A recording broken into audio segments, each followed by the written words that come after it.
Good morning, Thomas MacLaren School. It is Monday, August 17th, 2020, and today is the first day of classes for the new school year. My name is Mr. Labadie, and I am the new head of upper school. As you all know, we are located in the beautiful area of Colorado Springs, Colorado, popular tourist destination. When Colorado first became a state, Colorado Springs wasn't popular for tourism, however. The biggest industry that brought people here was health. Now, why is that? Well, there was a prevalent infectious disease at that time known as tuberculosis. It was also known as consumption or TB. Essentially, it was a disease that attacked the lungs. People get fever, weight loss, terrible coughing, and loss of appetite. So one of the best things to do if you had TB was to be in a building that had well-ventilated air or to get outdoors and get fresh air. Now, Colorado Springs was so popular because there was abundant fresh air. Dry air, year-round sunshine, and high altitude. Colorado Springs had many sanatoriums where patients could be outside in the fresh Colorado air. In fact, they built huts for patients so they could be outside as much as possible. This image here is of the Woodman Sanatorium, which is located on modern-day Mount St. Francis. You can see the numerous huts they built for patients.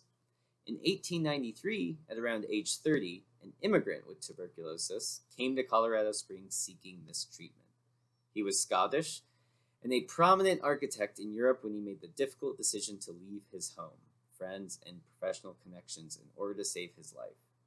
His name was Thomas MacLaren, and he became the city's premier architect and remained in Colorado Springs for the rest of his life. Mr. Thomas MacLaren was born of humble circumstances in the same year that Abraham Lincoln signed the Emancipation Proclamation, 1863.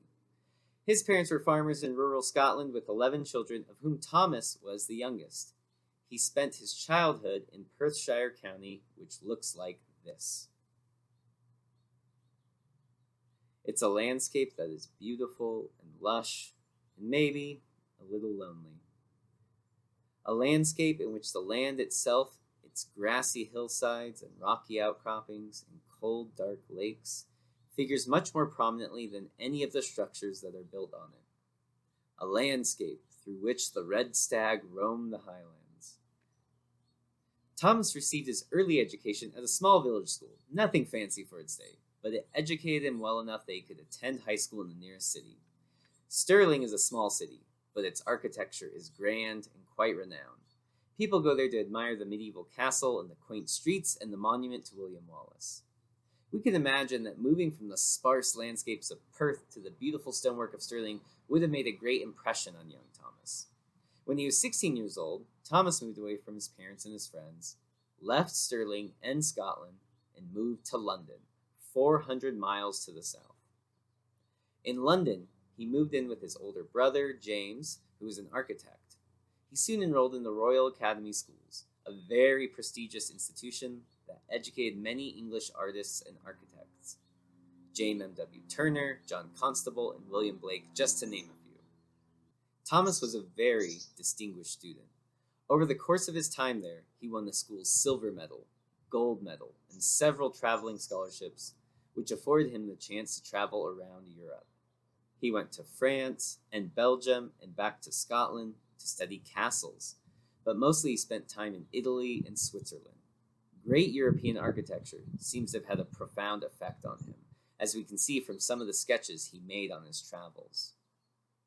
It's worth bearing in mind that these sketches were made by a student not much older than all of you, and that they were made for no purpose other than to cultivate his own eye, improve his own skill as a draftsman, and to try to emulate the beauty that clearly gave him such pleasure to behold.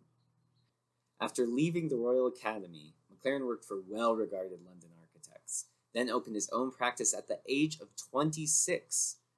Within a few years, however, MacLaren began to show signs of tuberculosis. He was plagued by this disease for 4 years. It was only in 1893, at around the age of 30, fearing for his life, that Thomas MacLaren decided to emigrate from Scotland to the United States, and he wound up in Colorado Springs. Something I've been thinking about is what went through MacLaren's mind when he first got tuberculosis. He was 26, and I wonder if he just thought, This will be temporary, it'll last a few months, and I'll get over it. But how did he feel 6 months later when he was still struggling with it? How did he feel 4 years later when he was age 30 and he still had it? I wonder how he felt when he realized he had to leave to go to the United States or to seek better treatment. I wonder what he thought of Colorado Springs when he got here. It was pretty sparse. I wonder if he just missed all these great and grand European cities, just wishing he could wander the streets of London or Rome. I also wonder how often he missed his friends and family. Did he think of his brother James, just wishing he could see him? I wonder if he ever just asked himself the question, why me? What did I do to deserve this? To all the Thomas MacLaren students, I know many of you are feeling anxious about this year. Some of you are excited and will take any in-person class time you can get. Others are excited and nervous at the same time. Some of you are sad that you can't play your favorite sport right now. Seniors, some of you have told me that you just want to have a great senior year. You're afraid you're going to miss out on all these big social events, like the spring formal. You won't get to do the club or sport you love. To full distance learning students, I know some of you are excited to have more time at home with your family, and I know some of you are just sad because you can't see your friends and you haven't been able to see your friends much this summer. I just want to say it's okay to feel all those things. It's okay to be sad. It's okay to be a little bit fearful. It's okay to be excited. Whatever you're feeling, there is so much change. It's okay to feel many different ways. And to be honest, a lot of the faculty and staff feel the same way. I think of Thomas MacLaren, how similar his circumstances were to our own. He had to leave his normal life behind. At some point, though, he had to decide, what am I going to do? I didn't choose these circumstances, but what will I do now that I'm here? I'm sure he felt scared, nervous, maybe excited, grateful, and sad, all at various points. What I do know is at some point he decided to invest his life in this new place, in Colorado Springs. He may not have had access to the centuries of beautiful architecture in Europe or the expansive professional network of architects or regular contact with his friends in Europe, but he decided to embrace life here. He made new friendships, he stayed in touch with loved ones, and he decided to make this city beautiful. He decided to make this place a place worth living, which is why he never ended up leaving Colorado Springs and stayed here until his death in 1928. Here is his legacy. Over 200 buildings, some simple and solid, some lavish and ornate, all of them characterized by the belief that human beings should live and learn and worship and work in beautiful spaces.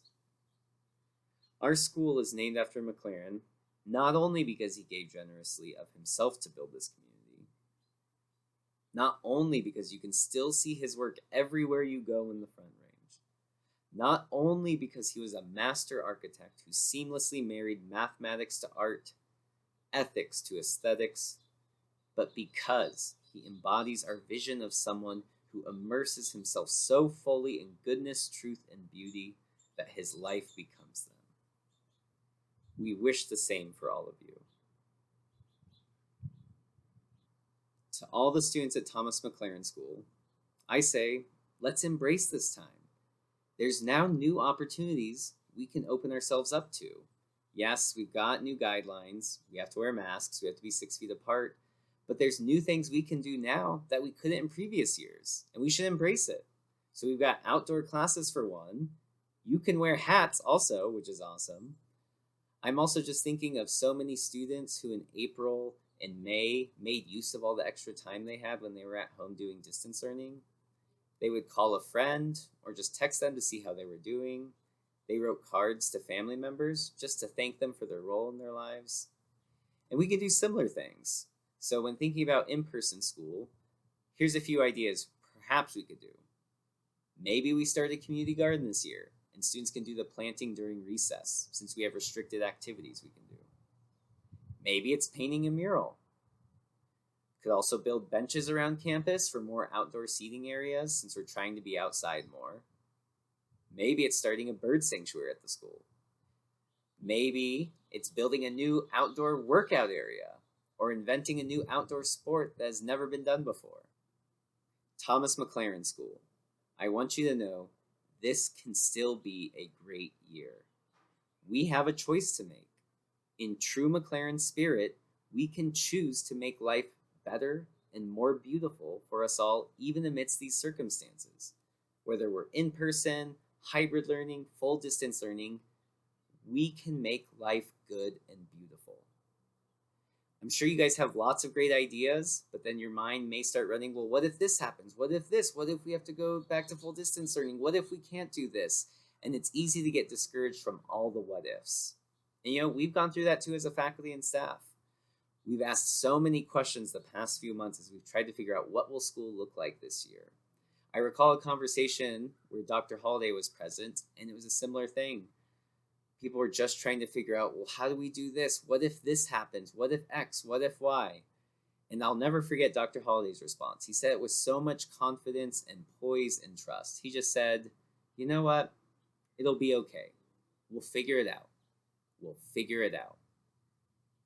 And that's the right spirit. We should still figure out ways where we can build community together, where we can love learning and to support one another. We can do this. We can figure it out. And I look forward to years from now when we can all share stories about all the creative ways students embraced the new and made life a little more beautiful and good. I hope you all have a wonderful first day. We are so happy to have you all back. And let's figure this year out together.